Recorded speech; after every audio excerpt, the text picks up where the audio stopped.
Yaşamak güzeldir, qədrini bil.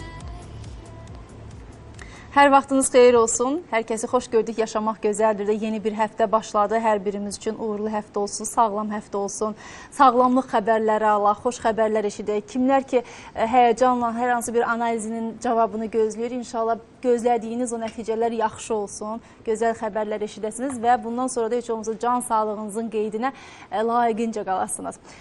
Sizinlə, mənimlə bərabər sizi bugün Məlahət xanım da salamlayır. Əziz izləyicilərimiz, Nərgiz Klinikasının baş həkimi Məlahət Qəhrəmanova bugün Yaşamaq Gözəldir də qonaqdır. Xoş gördük doktor, xoş gəlmişsiniz. Çox sağ olun, təşəkkür edirəm. Sizin uğurlarınızı say bitmir, ancaq mən hər dəfə özümə borc bilirəm ki, sizi elə uğurlarınızla bərabər təqdim edim. Belə ki, Fitoterapevtlər İctimai Birliyinin sədri, Oxford Birliyinin fəxri professoru diplomu və qızıl medalı ilə təltif olunan tərəqqi medallı, 4 kitabın müəllifi, 23 patentin sahibi, tibb elmləri doktoru, fitoterapevt, ixtiraçı alim Məlahət xanım Qəhrəmanova.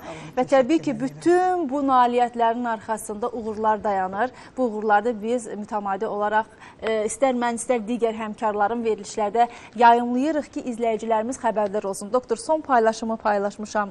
Sizi sevən, ümumiyyətlə sizdən uğurlu nəticə görən pasiyentlərinizdən yetəri qədər mesajlar var. Onlardan birini heç olmasa oxumaq istəyirəm. Hörmət xatirinə, illərdir dəyişməz ailə həkimimiz, sayənizdə övladlarım qurd problemlərindən qurtuldu. Hər zaman minnətdaram, minnətdar da olacağam. Bir həkim varsa, o da sizsiniz Məlahət xanım Qəhrəmanova deyə yazıb. Zəhra xanımdan gəlib mesaj. Mən istədim onun mesajını sizə çatdırım. Var olasınız. Və əziz bəli, arzulayıram. Əziz izləyicilərimiz, əgər Məlahət xanımın qəbulunda olmaq istəyirsinizsə, baxın, nə qədər mesaj yazmışsınız, doktorun qəbulunda necə olaq deyə. Ekranda biz Məlahət xanımın iş nömrəsini təqdim edirik. Eyni zamanda Nərgiz Klinikasının ünvanı da təqdim edirik. Bunun üçün Sabit Rəhman küçəsi 11 ünvanında yerləşən Nərgiz Klinikasına müraciət etməyiniz kifayət edir. Yox, əvvəlcədən yazılmaq istəyirsinizsə, bu ən yaxşı bir haldır. 012 541 70 70 051 388 70 70 nömrəsi aktivdir. Məlahət xanım Qəhrəmanova nəinki paytaxt Bakıda, eyni zamanda mütəmadi olaraq bölgələrimizdə də aksiyalar həyata keçirir. Elə yaxın tarixdə, yəni iyun ayının 27-sində əziz Qubalılar və Qubaya yaxın ərazidə yerləşənlər, kimlər ki Məlahət xanımın qəbulunda olub müayinəsindən keçmək istəyirsə, məsələ iyun ayının 27-si tarixinə elə indidən yazılan, belə ki Nərgiz Klinikasının həkim heyəti və tibb elmləri doktoru Məlahət xanım Qəhrəmanova iyunun 27-si Quba şəhərində yerləşən Logos Psixoloji Mərkəzində öd, qaraciyər, mədə, bağırsaq, parazitar, dəri və saç xəstəliklərinin müayinə və müalicəsini həyata keçirəcək. Eyni zamanda diqqət dağınıqlığı olan, gec danışan, kifoz, lardoz, skalyoz kimi problemli uşaqların da qəbulu həyata keçiriləcək. İndidən yazılmaq şərtdir. Yazılmaq üçün Quba Logos Mərkəzinin əlaqə nömrəsini nəzərinizə çatdırıram. 050 580 46 48 nömrələri ilə əvvəlcədən qeydiyyatdan keçə bilərsiniz. Bugün doktorun da təklifi ilə öd, qaraciyər və həzm sistemi orqanlarının problemlərindən danışacağıq. Xüsusən həqiqətən insanlarda hazırda böyük problemdir, ağızda acılıq, dil üzərində rəngin dəyişilməsi, ağızdan gələn qoxu, köp, qaz, qəbizlik. Doktor, bunların hər biri bizə nədən xəbər verir? Baxın, bugün qaraciyər və öd xəstəlikləri çox yaygındır. Qadınlar arasında ən çox xroniki xoliçistitə rast gəlirik. Kəskin xoliçistit çoxdur və kişilər arasında isə hepatitlər daha çox yaygındır. 6 aydan artıq davam edən soyuq dəymə nəticəsində bu xroniki hepatitlər sayılır ki, bu da deyərdim ki, bugün günümüzdə çox-çox rast gəldiyimiz bir mövzudur. Əksər ultrasəs müayinəsində insanların çox rastlaşdığı, çox tez-tez eşitdiyi odur ki, kalsinat var, pi infiltrasiyası var, pi distrofiyası var, ya öddə qatlaşma var, çöküntü var, həddindən artıq yağlılıq ola bilir. Bunların hamısı demək olar ki, bizim həyat tərzimiz və orqanizmamızda olan patologiyalardır ki, bunlar illər keçdikcə daha çox bizi narahat etməyə başlayır. İnsanlar cavan olan zaman bilirik ki, qaraciyər bizə heç vaxt heç bir xəbərdarlıq eləmir, çox sakit və verilişə gəlməmişdən öncə də bir xəstəmiz deyir ki, düzdür, mən içki içirəm, amma mən deyir 68-70 yaşım var, amma hələ indiyə kimi həkimə getməmişəm. Amma son vaxtlar məndə çox güclü allergik həssaslıq yaranıb, sağ qabırğa altında ağrılar var.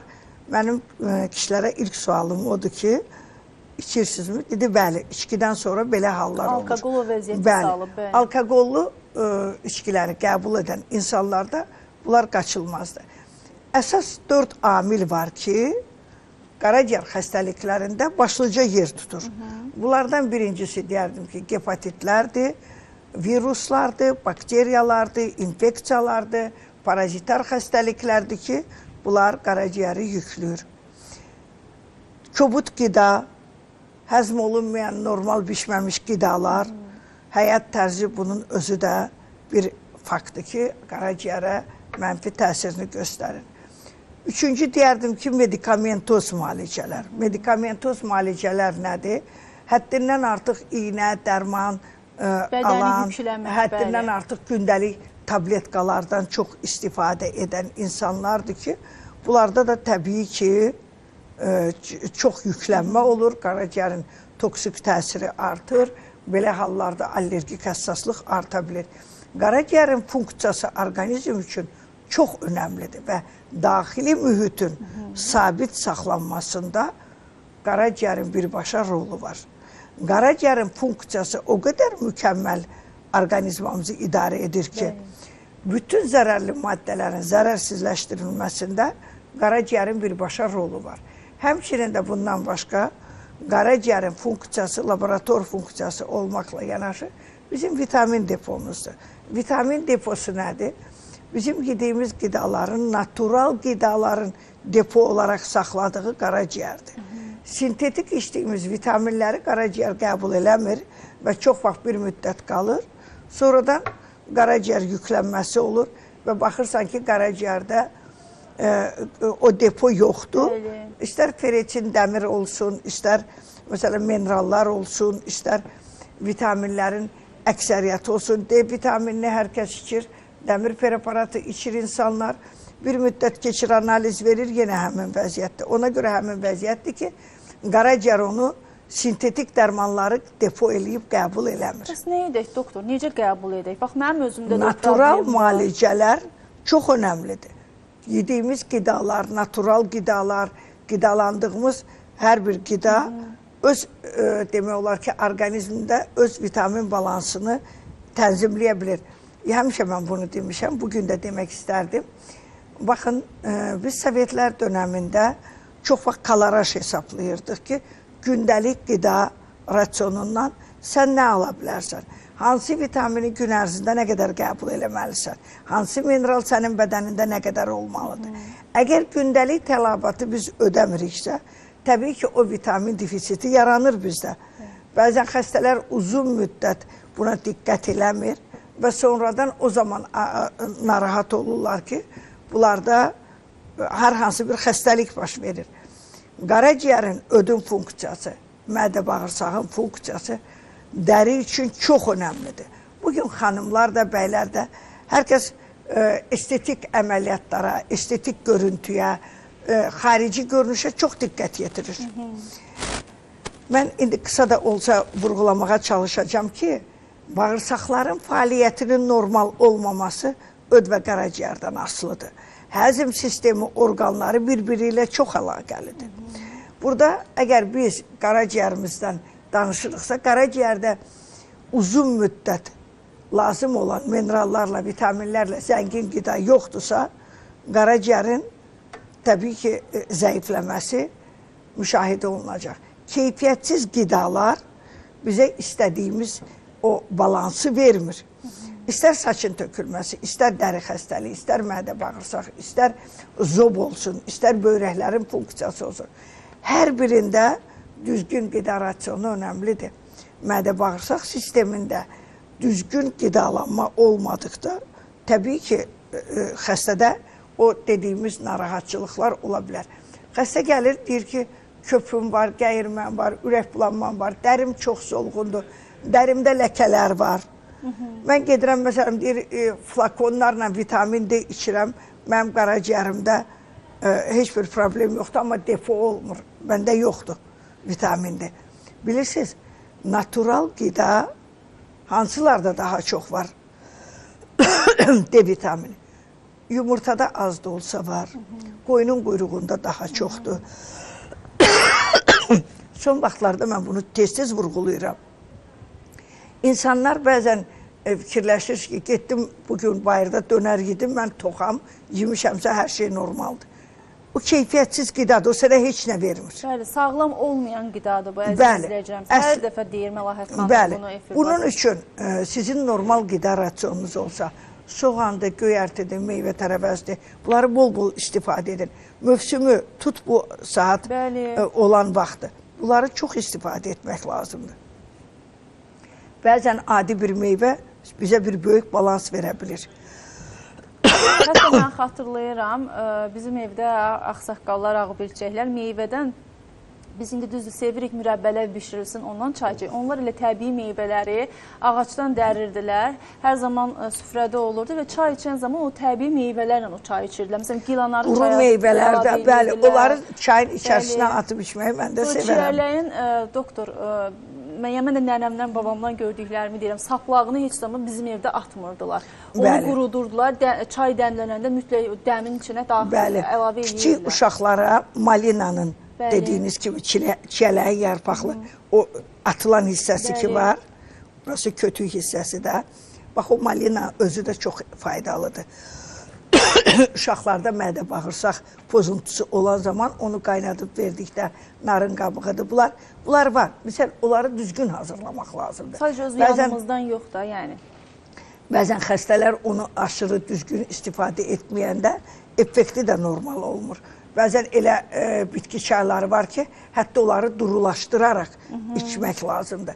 Baxın, xalq təbabəti var, türkə çarə var, xalq təbabəti olub, xalq təbabətindən sonra bugün müasir fitoterapiya var. Bəzən alternativ tip deyirlər. Alternativ tip, tibb elminin özəyini qoyub. Bəzən görürsən, həkimlər deyir ki, nə qədər vitamin içsin ki bu, o nə qədər qida qəbul eləsin ki, bu vitamini alsın. Mən sizlə razıyam. Amma onunla yanaşı, onda görə biz heç bir qida qəbul eləməyək, ancaq vitaminləri içib yaşayaq. Bu da mümkün deyil. Natural qida ilə yanaşı təyin eləmək olar. Amma insan natural qidanı qəbul eləməlidir.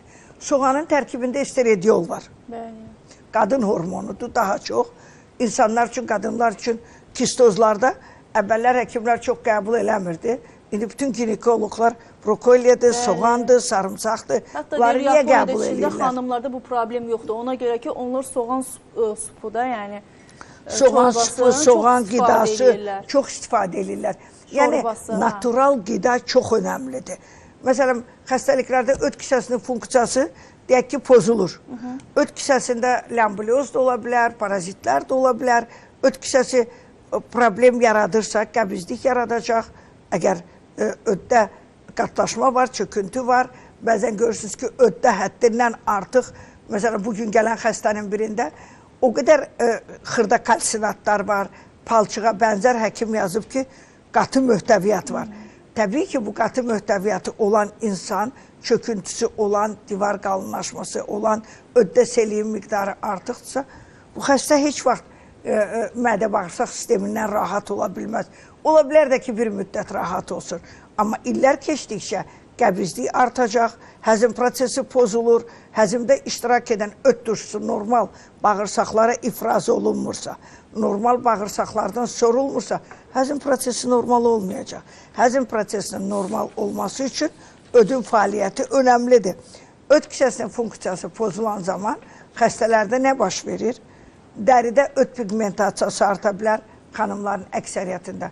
Solğun dəri, qarışıq dəri, bəzən həddindən artıq görürsünüz ki, ləkələrin olması, qaraciyəri ödün funksiyası pozulduqda mütləq dəridə özünü göstərir. Ləkə də ola bilər, solğun da ola bilər, boğunuq da ola bilər, gözaltı qaralmalar da ola bilər. Bunlar var. Xəstə gəlir, deyir, ürəyim bulanır, yuxudan duranda ağzım acı olur, dilimin üstü qara olur, bəzən zeytun rəngində. O günü bir xəstələr elə bil dilimin üstünə yod döküblər. Məsələn, bu xəstələrin şikayətləridir, qəbizlikləri çox olur. İndi qəbizlik o qədər çoxalıb ki, hətta kiçik yaşlı uşaqlarda belə çoxdur bugün. Bunun qarşısını almadan heç bir qadının estetik etdiyi əməliyyat, estetik elədiyi prosedurlar Nəticə ona verməz. istədiyi nəticəni verməyəcək. Mütləq sizin ekologiyanız daxildəndir. Ekoloji təmizlik olmasa daxildə, dəridə, yuxudan duran zaman gümrahlıq, sakitlik, sinirlərin gərginliyi, bunların hamısının rolu var. Köp olan zaman nə olur? Diafraqma sıxılır. Diafraqma sıxıldıqda təzyiq yüksəlir, ürək döyüntüsü, taxikardiya artır və xəstədə bir halsızlıq, bir yorğunluq, bir narahatçılıq yaranır. Yəni bunların hamısı öd kisəsinin, qaraciyərin funksiyası orqanizm üçün çox önəmlidir. Biz niyə deyirik ki, qaraciyər bizim laboratoriyamızdır? Qaraciyər xəstələnəndə, o funksiyanı yerinə yetirməyəndə öd də narahat olur, mədə bağırsaq da, mədə altı vəzə. Ona görə qaraciyərin qorunması üçün bizim xüsusi çaylarımız var, xüsusi mənim öz patentlərim əsasında hazırlanmış məhsullarımız var. Bizdə Nərgiz klinikasında aparılan müalicələr tam təbiidir. Zob xəstələrinin də biz müalicəsi çox effektiv təbii üsullarla aparırıq. Bugün dünyanın heç bir yerində bizdəki qədər zoba bu qədər dərman içilmir. Yəni onu təbii yollarla çox rahatlıqla müalicə etmək mümkündür. Həddindən artıq xəstələr çox dərmanlara alüdədirlər. Və təbii aparılan zobun müalicəsi çox effektiv nəticə verir. Və yod balansı normal olsa, ya görürsünüz ki, autoimmun xəstəlikdirsə, immun sistemin bərpasını natural təbii üsullarla apardıqda tez bir zamanda bu xəstəliklərin qarşısını ala bilirik və tam müalicəsinə də apara bilirik. Hətta zobun ərinməsi üçün bizim xüsusi öz reseptlərimiz var. Bizim özümüzün bəzi xəstələrimiz bilir ki, hətta elə olub ki, deyərdim ki, xəstə olub 16 il hamiləliyi olmayan bir xəstəyə biz sadəcə natural zob müalicəsi vermişdik. Onda biz hamiləliyi gördük. Yəni, istər saçda, istər dırnaqda, istər dəridə, istər bizim gündəlik həyatımızda natural müalicələrin yerini heç nə verməz. Böyrəklərində duz, qum, çöküntü olan insanlar ovuc-ovuc dərmanlar içir. Amma təbii vasitələrlə onu çox gözəl təmizləmək mümkündür. Və bizim elə xəstələrimiz var ki, illərcə bizdə müalicə alan 3 aydan bir, ildə bir dəfə, ildə 3 ildən bir, 5 ildən bir Rusiyadan, başqa ölkələrdən gələn xəstələrimiz var. Çox gözəl müalicələrimizin effektini alırlar. Məsələn, qış ayları olsun, yay ayları olsun, allergik rinitlər var. Bütün gün uşağın burnu axır, askırır, göz qapağında şişkinlik var. Bu qaymaritdir, allergik rinitdir. Bunların müalicəsi təbii üsullarla Nərgiz klinikası çox rahatlıqla aparılır. Və bu müalicələri düzgün edən zaman çox da effektiv təsir alırıq. Mədə bağırsaq xoralarıdır, yaralarıdır, mədə bağırsaq helikobakteridir, parazitar xəstəliklərdir, qurd xəstəliklər, bunların hamısını təbii üsullarla biz klinikamızda aparırıq və gözəl də nəticələrimiz var. Və bizim klinikada çox effektiv deyərdim ki, kosmetoloji prosedurlar var. Amma mütləq biz daxili yaddan çıxartmırıq. Elanımızı demək istəyirsiniz. Elanımızı nəzərinizə çatdırmaq istəyirəm. Əziz izləyicilərimiz, çox vurğuladı. Bilirsiniz, Nərgiz klinikasına siz müraciət edərək, mən bunu əvvəldə deyim, qurd xəstəliyindən əziyyət çəkənlər, saç tökülməsindən əziyyət çəkənlər, dəri xəstəliyindən illərdə əziyyət çəkib, kosmetolog gəzirsiniz, ancaq daxili müayinəni, daxili müalicəni unudursunuz. Eyni zamanda ödün yuyulması, bax, qaraciyərlə bağlı doktor bugün o qədər dərin fikirlər səsləndirdi, faktlarla bunu söylədi. Yəni, mütləq şəkildə diqqət yetirmək lazımdır. Bütün bu müayinələri və müalicələri həyata keçirmək üçün Nərgiz klinikasına müraciət edə bilərsiniz. Ünvan Sabit Rəhman küçəsi 11-dir. Əlaqə nömrəsi 012-541-70-70-051-388-70-70. Bu öz yerində. Ancaq doktorumuz və kollektivi mütəmadi olaraq bölgələrdə pasiyent qəbul edir. Elə yaxın tarixdə, iyunun 27-sində əziz Qubalılar və ümumiyyətlə Qubaya yaxın ərazidə yerləşənlər. Məlahət xanım Qəhrəmanova Nərgiz klinikasının həkim heyəti ilə məsələ sizin üçün Qubaya gələcək. Qubada yerləşən Logos Psixoloji Mərkəzdə pasiyentlərini qəbul edəcəklər. Həmin aksiyada öd, qaraciyər, mədə, bağırsaq, parazitar, dəri və saç xəstəliklərinin müayinə və müalicəsi, eyni zamanda diqqət dağınıqlığı olan gec danışan, kifoz, lardoz, skalyoz kimi problemli uşaqların da qəbulu həyata keçiriləcək. qəbula yazılmaq üçün indidən qeydiyyatdan keçin, çünki çox yaxın bir tarixdir. Bunun üçün Quba Logos mərkəzinin əlaqə nömrəsini nəzərinizə çatdırmaq istəyirəm. 050 580 46 48 nömrələri vasitəsilə qeydiyyatdan keçə bilərsiniz. Doktor, sizə təşəkkürümü bildirirəm. Çox sağ olun. Sizə qəbulda uğurlar arzulayıram, səbri arzulayıram. Çünki həqiqətən bu qədər işin gücün arasında bu qədər yolları qət edib gedirsiniz pasiyentlərə daha yaxın olmaq üçün və inşallah növbəti həftələrdə görüşmək ümidi ilə deyirəm. Əziz izləyicilər,